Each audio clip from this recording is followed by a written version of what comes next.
Bueno, continuamos acá en Contraste y Controversia y como siempre los invitamos a escribirnos a través de nuestras redes sociales, @Kiko Bautista, @Manuel F. Sierra, @Vladi Piso Villegas P y también a través de @Contraste GB en nuestro programa Contraste y Controversia.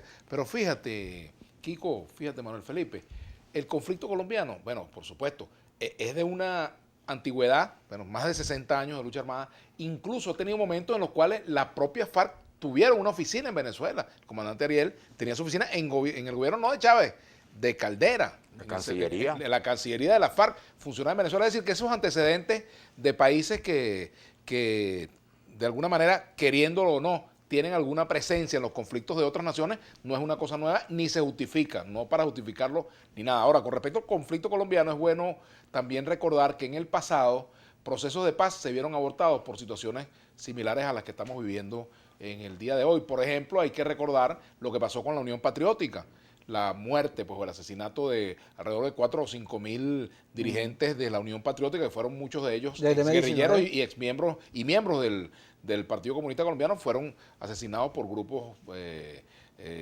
paramilitares en Colombia. Igualmente pasó con Pizarro, Carlos Pizarro, fundador del M-19, pero Antonio Navarro Golf dijo en días recientes que ellos, a pesar del asesinato de Pizarro, a pesar de las consecuencias que trajo para el M-19 ese crimen y otros crímenes, ellos no abandonaron el proceso de paz. Entonces, claro, allí hay una división en la FARC, en ese movimiento. No es que todos están ahora de nuevo en la lucha armada. Hay un sector que continúa tratando de mantener vivo el acuerdo y, por supuesto, el cumplimiento del acuerdo fundamental para que no tenga fuerza la posibilidad de renacimiento de una guerrilla en Colombia, porque evidentemente pues ese escenario de una guerrilla nuevamente en Colombia, una alianza de factores disidentes junto al ELN, factores disidentes de la FARC y el ELN, no es una buena noticia ni para los colombianos y tampoco para Venezuela. No es una buena noticia para nadie el hecho de que se quebrante un acuerdo de paz, porque además es una mala señal para nosotros como venezolanos. ¿Por qué es una mala señal?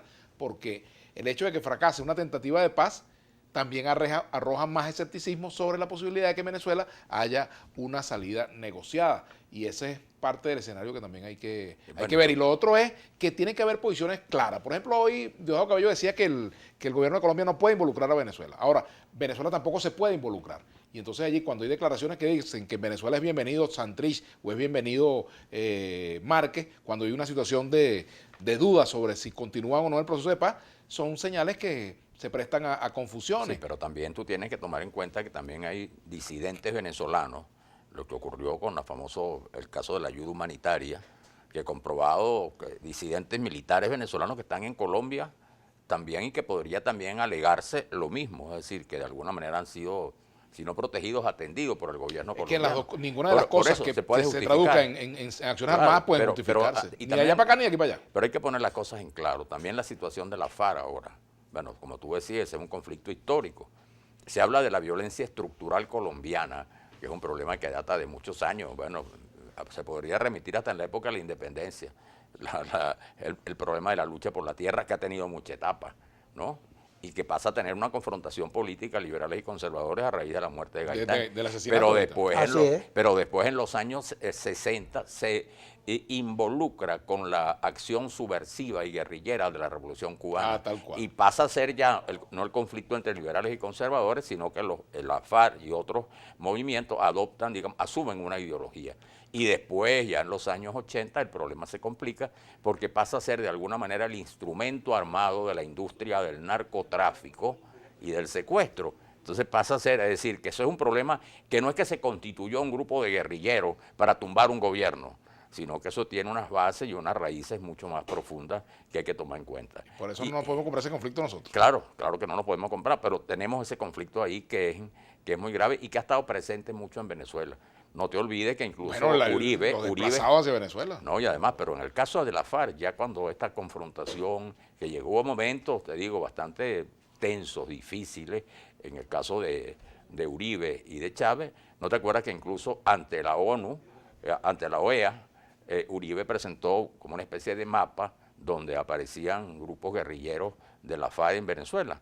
Claro, la interpretación en aquel momento es que esos grupos no actuaban políticamente, sino que por razones obvias de cercanía, de territorio, Era un aliviadero. exacto, usaban como zona de alivio y no actuaban políticamente. Pero en todo caso ese problema se da porque eso es inevitable, como el caso de los venezolanos que se van para Colombia, pues.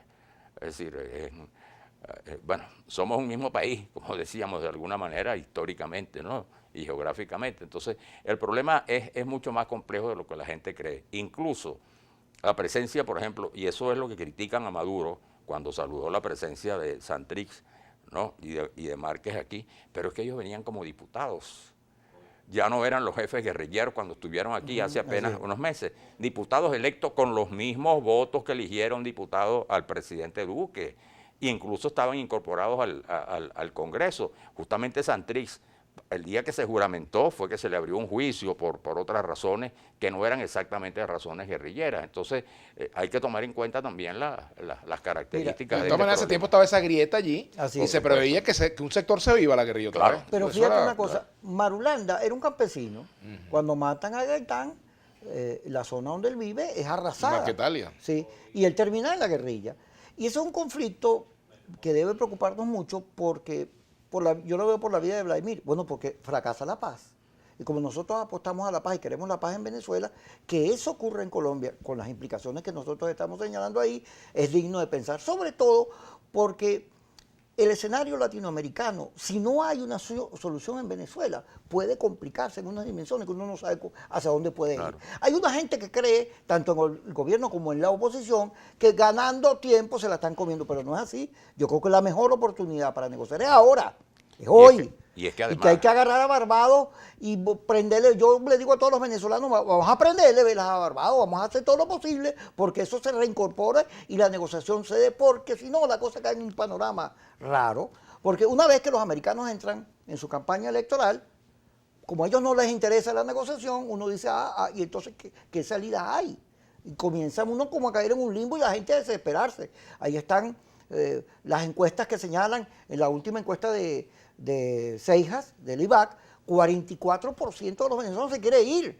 Bueno, aquí no va a quedar nadie, de los que se han ido los que quieren ir, porque el país va sufriendo de un clima de baja estima, depresivo, de desconfianza sobre su futuro, que todas estas cosas van contaminando. Yo creo que hay que ver bien lo de Colombia y hacer todo lo posible, no solo para no involucrarnos, sino para apostar a que pueda haber un reencuentro y que pueda haber salidas que le devuelvan la paz a Colombia, que no la Pero fíjate compliquen. que Venezuela jugó un rol allí en ese conflicto, Claro, en las negociaciones durante el gobierno de Chávez y también durante el gobierno de Maduro. Se jugó un rol importante en el proceso de paz de Colombia. Ahora fíjate, no debemos perder de vista, Manuel Felipe y Kiko, lo que pasó con Ecuador cuando se hizo el ataque en territorio ecuatoriano. Es decir, cualquier cosa que lo hizo Santos. Que lo hizo Santos, pero cualquier cosa puede provocar un hecho como ese en Venezuela, en medio de una situación tan explosiva. Entonces, es allí donde se tiene que tomar distancia de ese conflicto desde una perspectiva política y diplomática. ¿A qué me refiero? Que el rol de Venezuela en un conflicto como ese de Colombia tiene que ser de ayudar a que la paz se instale, pero no, o sea, y evitar en medio de esta situación que estas cosas se salgan de las manos. Así es. Mira, calma, que los veo que ustedes están como excitados. Pero tenemos que irnos a la pausa. Pero un comentario que te quiero leer, que a ti te gustan los comentarios picantes, ¿verdad? Sobre todo los ofensivos. Bueno, Ángel López y Fontes te dice, o nos dice, ¿por qué será que Kiko siempre quiere dársela de payaso? Es más, no confío en Kiko, él es un chavista encubierto. Bueno, realmente pienso que los tres son chavistas descubiertos. Vamos a la pausa. Eso fue la corbata roja. Yo sabía que no tenía que ponerme la corbata roja. Ya te lo para el corte. Tú insististe.